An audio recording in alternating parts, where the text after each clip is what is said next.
What models will Rolex release at Watches and Wonders 2024? A new teaser from the brand offers our best clues to date. As is tradition, Rolex has released its annual cryptic teaser video ahead of Watches and Wonders, and you know what that means. It's time for wild speculation. No one knows exactly what models Rolex is hiding up its sleeve, as the teaser is purposefully deceptive and every shot seems to point in multiple directions. But here is what I know for sure. Rolex's slogan, "When the iconic meets the unexpected," suggests the brand will be mixing and matching some of its hallmarks. Bracelet styles, certain material configurations. Let's take a detailed look at the new teaser and break it down. It's the first of the two video which Rolex usually releases before Watches and Wonders. We can expect the second video in next few days. So before starting, don't forget to like and subscribe for upcoming videos.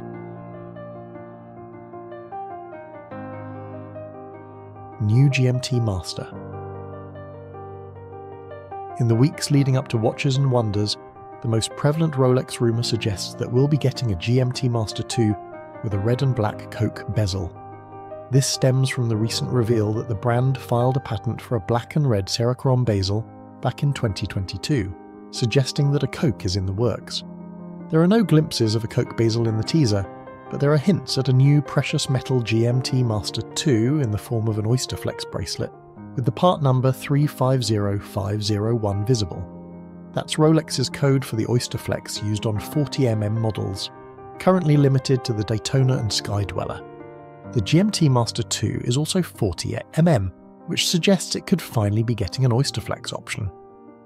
Oysterflex has thus far been limited to models in precious metal, and I don't see that changing. That suggests the new GMT Master 2 will be in white gold or platinum, judging from what we've seen from these images. And since Rolex's first iteration of the Pepsi Cerachrom bezel was exclusively in white gold, I'm guessing the brand is going the same route here for the Coke.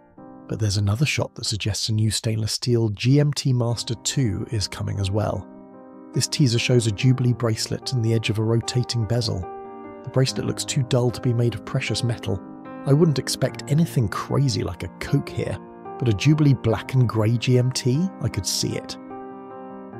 An Everose Gold gem set Sky Dweller on a Jubilee. Another suggestion that Rolex is playing around more with its bracelets comes from a couple of shots of something in Everose Gold. One shot shows a diamond set fluted style bezel, but the diamonds are baguettes rather than the round diamonds we see on Datejust or Day-Date bezels. This suggests it could be a gem-set Sky Dweller, which fits the bill as a precious metal watch that's sporty enough to pull off such a bezel. However, the crystal in the rendered image is extremely pronounced and doesn't resemble any current Rolex offering, so I'm not sure what's going on there. Following the diamond bezel, there's a shot of an Everose Gold watch on a Jubilee bracelet. The bracelet here is fitted with a glide lock clasp, so that rules out a Datejust. It could be an Everose Gold GMT Master 2, but I'm thinking the diamond set Sky Dweller is getting an appropriately dressy bracelet in the form of a Jubilee, an Oscar-worthy Day-Date or another Everose Sky Dweller. The video teaser begins with a shot of an Everose Gold President bracelet, followed by an Everose Gold fluted bezel over a charcoal dial and a Cyclops-adorned crystal. This seems most likely to be the Everose Gold Day-Date that Rolex quietly teased at the Oscars, but has not yet announced. But it could also be a misdirect. The slogan, "When the iconic meets the unexpected," suggests something more interesting, like an Everose Gold Sky Dweller on a President bracelet.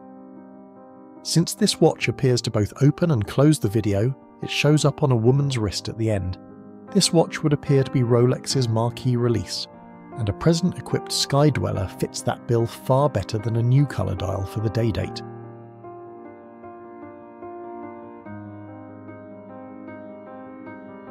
A Guilloche dial, 1908 in platinum.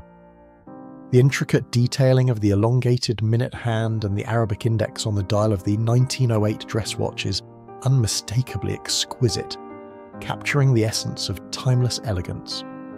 Upon closer inspection, the dial reveals a mesmerising Guilloche-esque pattern, characterised by delicate swirls and intricate motifs that evoke a sense of craftsmanship and luxury. While it's possible that this dial is adorned with authentic Guilloche workmanship, given the mass production scale of Rolex watches, It is more likely achieved through advanced techniques such as stamping or laser engraving, meticulously crafted to emulate the allure of traditional guilloche.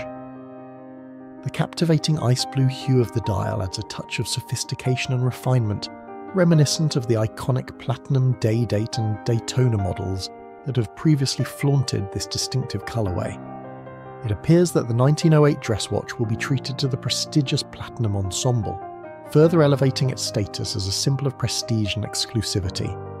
With its impeccable attention to detail and premium materials, this rendition of the 1908 watch promises to captivate discerning connoisseurs and enthusiasts alike, embodying the epitome of horological excellence and timeless style.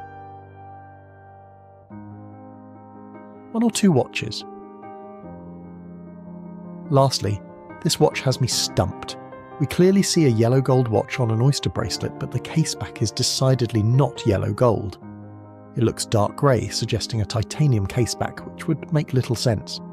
Perhaps it's an out of focus or simply not rendered display caseback. Another shot of what seems to be the same watch shows a side profile of the yellow gold case, showing off a fluted bezel and a cyclops, and the bulbous caseback suggests it could be a display caseback. Could this mean we're getting a display caseback on a day date? It certainly looks that way, but the oyster bracelet is throwing me for a loop.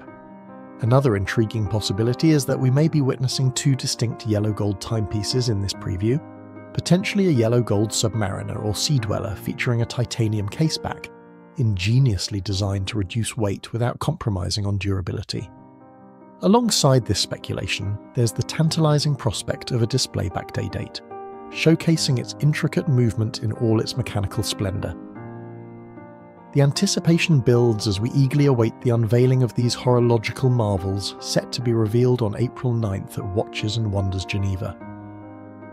This highly anticipated event promises to provide definitive answers and unveil the next chapter in Rolex's storied legacy, sparking excitement among enthusiasts and collectors worldwide.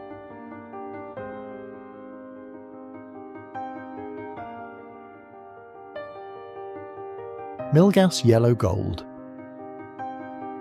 The return of the Milgauss is something a lot of Rolex fans want to see, and there is an indication that it might be on the cards. There's a shot of a yellow gold watch on an oyster bracelet facing away from the camera. While the bracelet is nice, our attention is on the fact that the watch seemingly has a steel caseback despite being gold. All the yellow gold watches in Rolex's current range, including the tool watches like the Submariner, have matching gold casebacks. However, the Milgauss is famous for having a specific double caseback to boost its anti-magnetic resistance.